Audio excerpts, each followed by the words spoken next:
MIT world peace university Pune आणि MIT school of government Pune यांच्या वतीने आयोजित करण्यात आलेल्या 15व्या भारतीय छात्र संसदेचा समारोप करण्यात आला।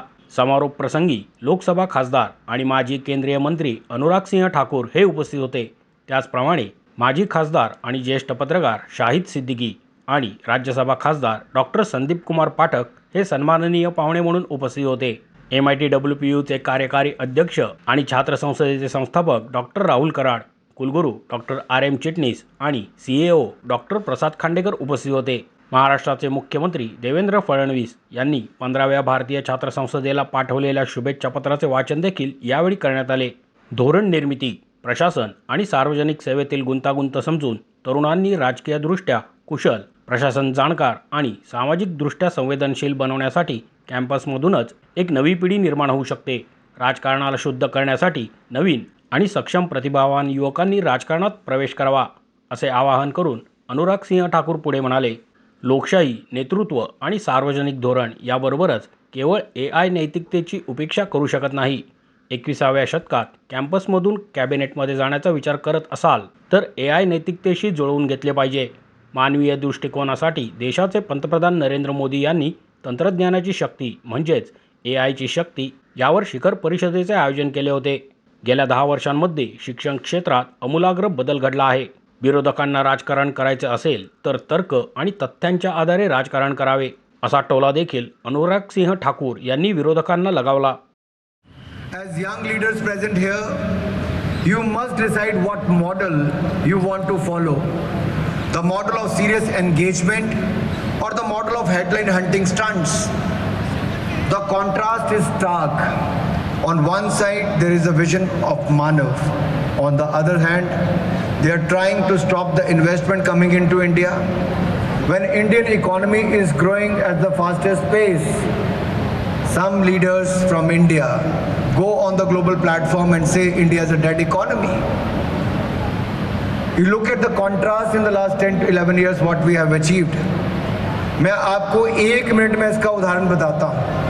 2014 में हमारे देश में कितने IIT थे, कोई बता सकता है? How many IITs we have in the country?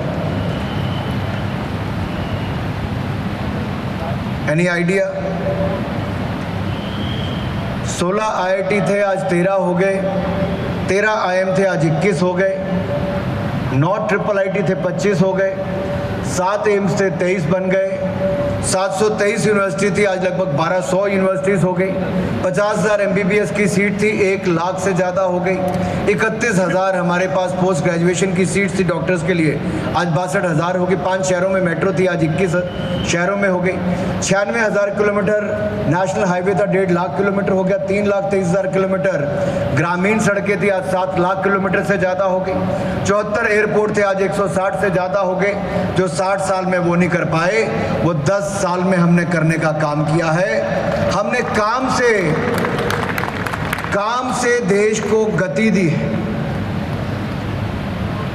ना कि ओछी राजनीति करने का प्रयास किया है। वो कहते हैं कि PLI स्कीम से क्या होगा, केवल इतना ही फर्क पड़ा है कि आज से 10 साल पहले भारत में केवल 1500 करोड़ रुपए के मोबाइल एक्सपोर्ट होते थे, आज 2 लाख करोड़ रुपए के मोबाइल एक्सपोर्ट होते हैं।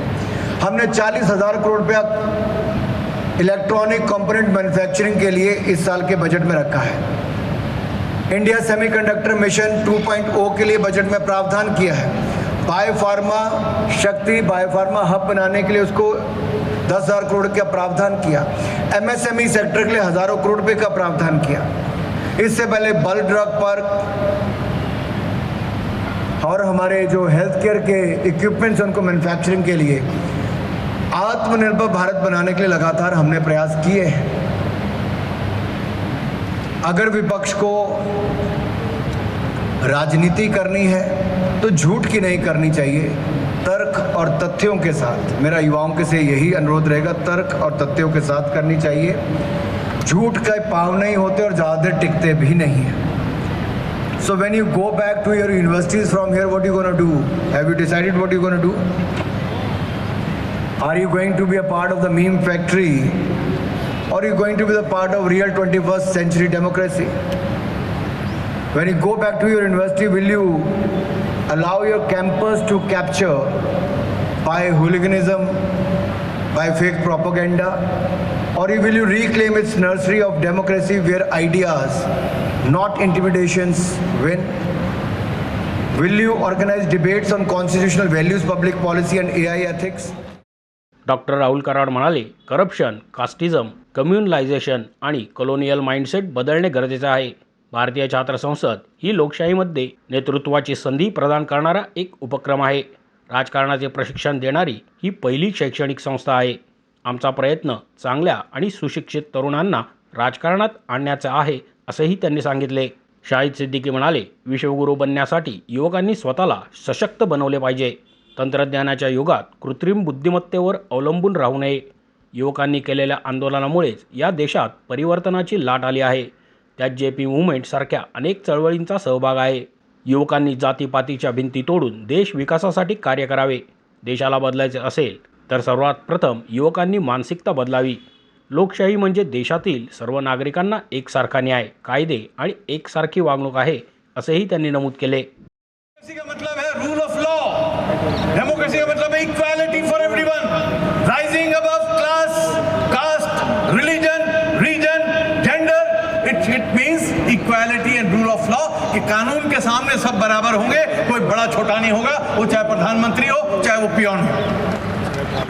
ये है डेमोक्रेसी. तो इस डेमोक्रेसी को बनाने में देखिए,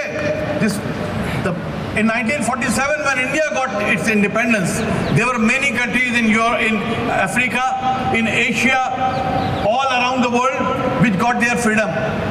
But democracy did not survive. Freedom did not survive. Justice did not survive in those countries.